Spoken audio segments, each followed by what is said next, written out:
Now, I'll just give a kind of just a synopsis of the Dvaita philosophy. So here, basically, one of the important factors when we talk about the Dvaita philosophy is that the jiva, which we talked about, the individual is not necessarily of the nature of pure Chaitanya. God is pure Chaitanya. God is pure consciousness. So when we say that God is Maya plus Chaitanya, that may be true. But we cannot say Jiva plus Chaitanya. So the Panchakosha plus Chaitanya. We can say Panchakosha, but we cannot say plus Chaitanya. Why? Because the Jiva is always dependent on God, Ishvara. And God here, what is the God we are talking about? God is that God which attributes, Saguna Brahma, This is the nature of that God, and he is of that nature of all those wonderful, beautiful qualities, that we see. So now what happens? Everything else other than God, there is a Veda between them. There is a difference between these three fundamental elements, which is called as Jiva, Jagat, Ishvara.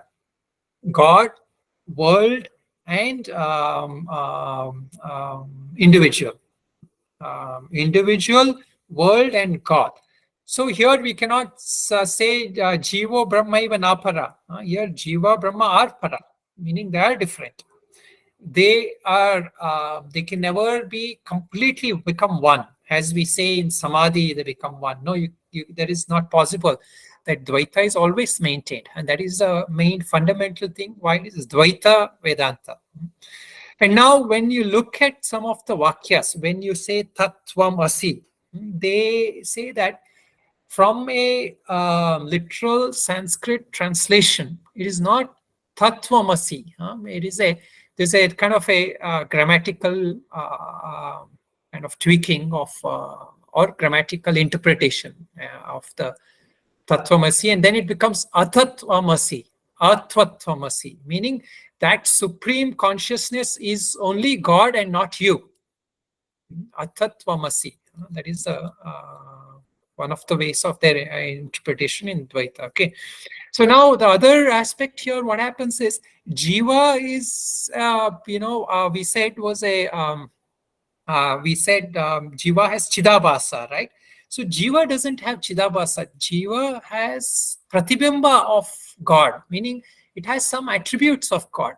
Like I can have the qualities of universal love that God has. I can have the qualities of, being God-like, meaning I can have, sarvagnatva, meaning I can have some knowingness. So there are some attributes, and that are some of the attributes you can have of as the God. Of course, even in this different acharyas that followed Madhavacharya, also many of them have interpreted in different ways also. So in that also there are different sampradayas, but mainly I'm talking of the essence of his work. Okay. And of course, I'm not an expert also in this. So I'm just using that, what we use for our understanding when we understand Advaita Vedanta. Okay. So now the other aspect is that Jiva has avidya. And because of Panchakosha. So they accept that avidya is the main problem. But now the way out of avidya in our thing is to understand that you are the consciousness, right? As in we said in Advaita Vedanta. But here, the way out of that is not that. The way out of that is that Saguna Brahma, meaning God or Vishnu. He has to, his grace has to come upon you. Then only you can be free. Which in some extent is also true in Advaita Vedanta, but it is not taken in that literal way. Here, what they're saying is that you can be out of that thing, but the mukti you get, meaning the liberation you get, is of one of the 3 or 4 levels. It is not the Jivan Mukti. It is not the eternal mukti of being one with God, meaning that essence, like how I told that salt doll merges into that. And then you no longer have a separate identity as a salt doll.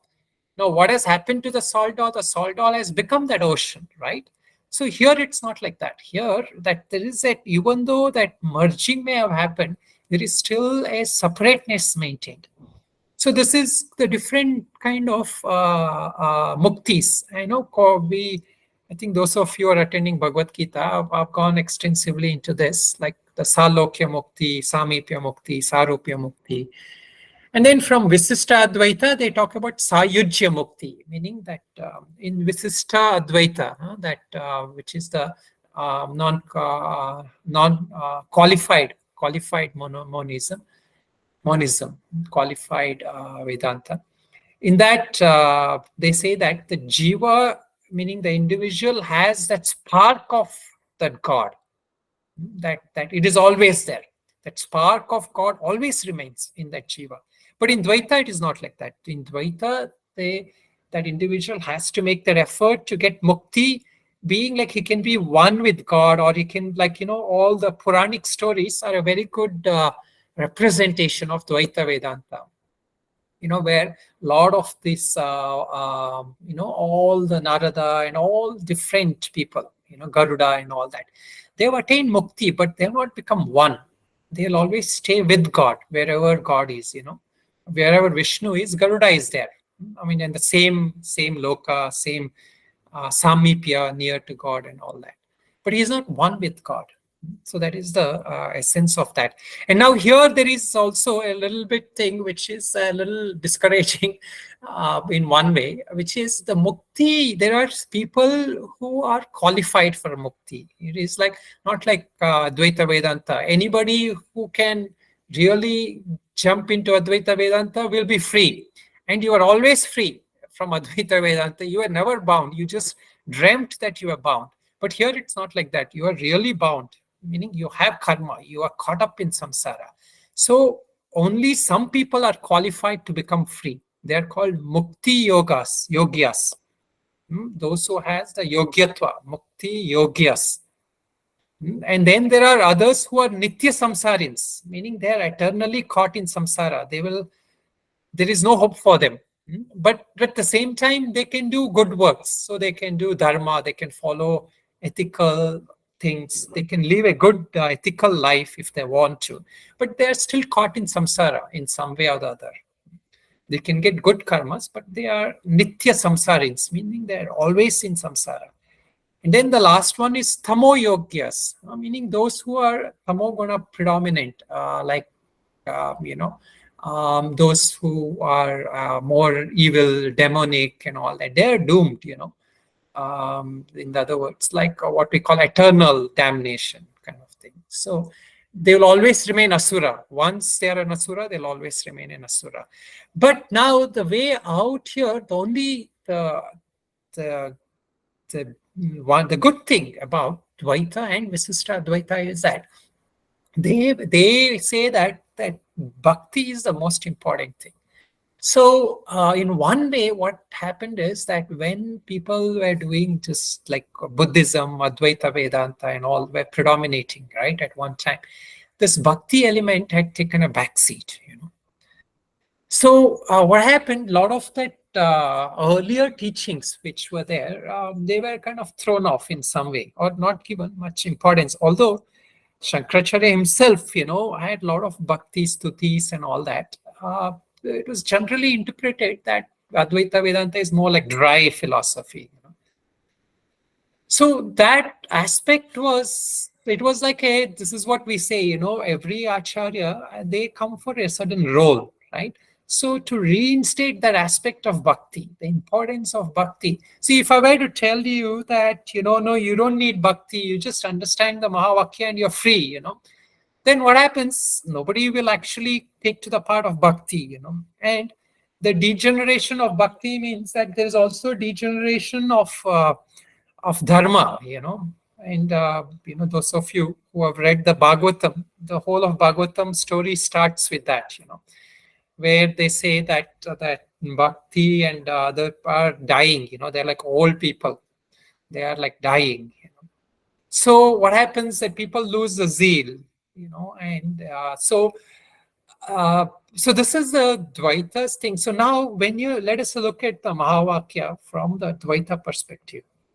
So what is happening here is when I say tat, that essence, that consciousness, consciousness is tvam.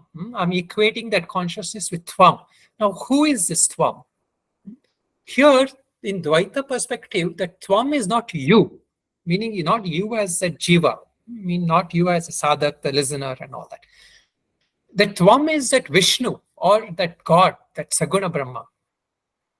So that God is that consciousness. Like we say, that form God is that universal spirit or universal essence. So there, that equation does not involve you actually. So he uses the word atat, meaning that it's not you. It is that the God is that consciousness. God is that highest consciousness. So now let us look at from Visishta Advaita. What they say is that Tat is consciousness. So everyone agrees Tat is consciousness. Now, how do we interpret Tvam? When we say Tvam, what they're saying is, see, when that milk turned into curd, that some essence of that milk is there in that curd, and that is why it still stays as that curd, And that essence, that is that spark of essence which is in you. This spark of essence is what we are made of. But the jiva, the one who is this entity, me, I identify with, right? That entity is not that God. That spark in you, is that essence of God.